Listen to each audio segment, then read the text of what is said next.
বিয়ের পরে তো এই প্রথম দেখা, তো বিবাহিত লাইফ কেমন যেতেছে? আলহামদুলিল্লাহ মামা, বিয়ের পরে লাইফটা পুরো চেঞ্জ হয়ে গেছে। আল্লাহর রহমত, বরকত, সব ধরনের শান্তি মনে করছে জীবনে চলে আসছে। আর এমন একটা বউ পাইছি, মানে খুবই লক্ষ্মী। তোরে কি বলবো আসলে। তোর বিবাহিত জীবন কেমন? আরে বেটা তুই কইসই না, মানে তোর ভাবি তো পুরা মাশাআল্লাহ। লাইফে হয়তো বা কোনো একটা ভালো কাজ করছি, ওই কপাল গুলো এরকম একটা ভালো বউ পাইছি। তোর ভাবির কথা কি কম, ওর গুণ করলে তো মামা শেষ হইব না। তোর ভাবির হাতের রান্নার কথা কি কম মামা, ওর হাতের রান্না খাওয়ার পর থেকে আমার তো বাইরের খাবার মজাই লাগে না। তোর ভাবির গুণ যদি আমি কইতে থাকি তাহলে সকালে যাবো, কিন্তু গুণ করা শেষ হইব না।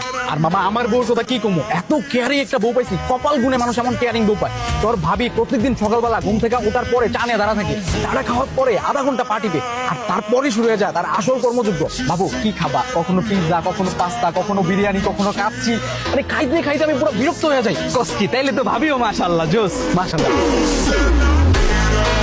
মাশাআল্লাহ। চলেন আমরা কিছু পিকচার তুলি, স্টোরি শুনবো।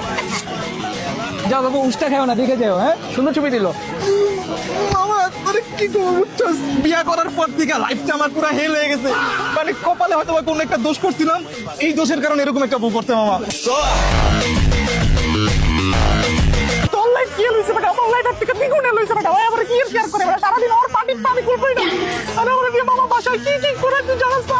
এমন এমন জানি না, জবল দেয় বেটা, আমি সাইডে ছুড়ে গেছি।